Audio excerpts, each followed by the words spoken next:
ఈ రోజు నేను అందరి సమక్షంలో చెప్తున్నాను, అయ్యా రేవంత్ రెడ్డి, నువ్వు గాని రేవూరు ప్రకాష్ రెడ్డి గాని వాళ్ళ తాత గాని వాళ్ళ అయ్య గాని ఎవరైనా గాని నేనే ఇక్కడ ఎమ్మెల్యేని,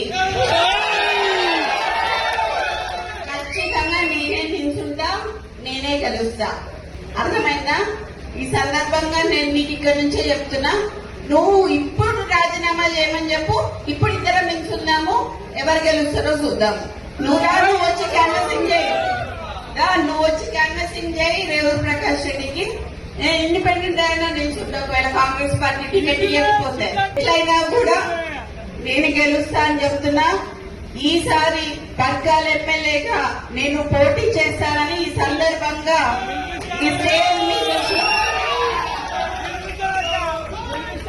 ఈ స్టేజ్ మీద నుంచి నేను మీకు అందరికీ చెప్తున్నా.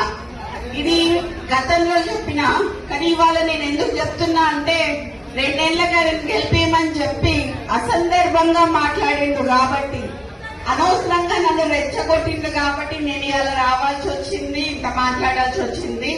నీ ఇంకా బయటికి తీయాల్సిన చాలా ఉంటాయి.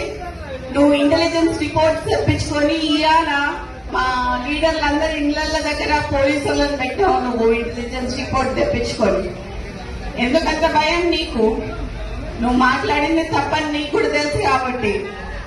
కొండా మురళి మంచోడు కాబట్టి ఇప్పటి వరకు బయట మాట్లాడలేదు, కొండా సురేఖ మంచిది కాబట్టి మాట్లాడలేదు.